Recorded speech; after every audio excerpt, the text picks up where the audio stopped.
Foundations of Amateur Radio. I recently discussed some of the notions of amateur radio as emergency response. The idea that you might jump into the breach and be a hero is appealing and often celebrated. The American Radio Relay League, or ARRL, proudly tells the story of two amateur radio emergency communication events. One of a person who fell in their bathroom and happened to have a handheld radio that they used to contact another amateur, who contacted emergency services. The story goes on to say that being part of the Amateur Radio Emergency Services, or ARES, had taught the amateurs the ITU phonetic alphabet, as if that's not a requirement for getting your amateur license. Then there's the story of two teenagers who were critically injured in a remote area. An amateur radio rescued them due to a contact with a random local amateur. Never mind that there was a local off-duty EMT who actually stabilized the patients. While you might point at this as amateur radio to the rescue, to me this is a case of people attempting to make the story about amateur radio. If the person in the bathroom happened to have a mobile phone nearby, the story would not have even made the nightly news. And if the people in the remote area had actually prepared properly, they'd have had an emergency position indicating radiobeacon or EPIRB and a satellite phone, rather than accidentally bumping into a random radio amateur. Moving on, have you ever noticed that your mobile phone stops working after a couple of hours during a power outage? It's because mobile phone towers run on batteries that, depending on load, might last up to 12 hours, often much less than that, anywhere from down when the power goes out to 3 hours until the batteries fail. Note that I'm not talking about the battery in your phone, I'm talking about the ones in the tower serving your phone. I mentioned previously that there was a network outage affecting 40% of the Australian population. The get-out-of-jail card was that the rest of the population still had mobile, landline and internet connectivity. What would happen if the other network operator also went down? Is there a place for amateur radio in those scenarios? Let's explore. If all mobile, telephone and internet networks were down, what would that look like? Could you call an ambulance or the fire department using amateur radio? Who would you talk to? On what frequency? And on which radio would they be listening?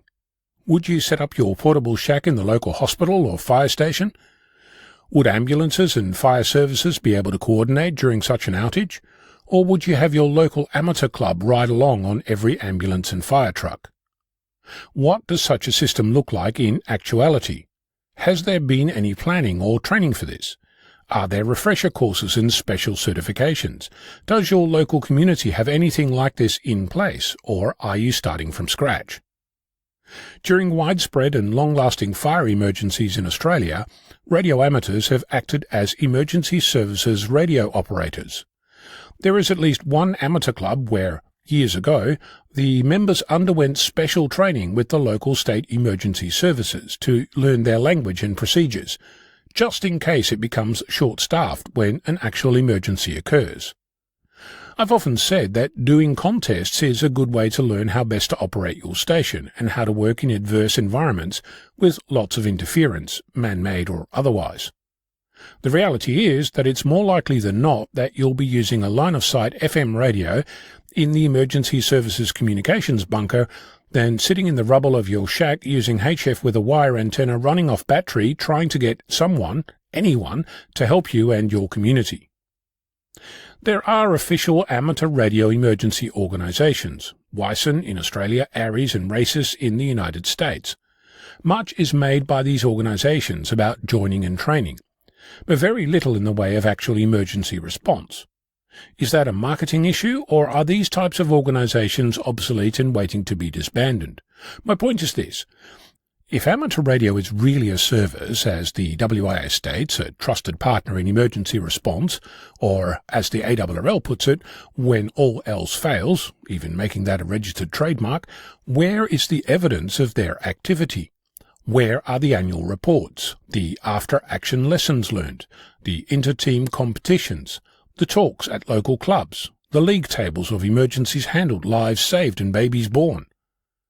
To give you insight into just how broken this is, Any licensed amateur can become a member of ARIES, but you can only read their newsletter if you're a member of the ARRL. In Australia, for a while, the WIA offered a course for public safety training for radio amateurs, but only to amateurs with an advanced licence, which I discovered after spending $633.92 to print out, collate and bind the 973 pages of course material, as if those of a lesser amateur radio qualification somehow were less able to read a map, operate communications equipment, follow defined occupational health and safety policies and procedures, work effectively in a public safety organisation as part of a team or in an emergency operations centre. So, what's your plan for providing amateur radio as a service? I'm Ono of Victor Kilo 6, Foxtrot Lima Alpha Bravo.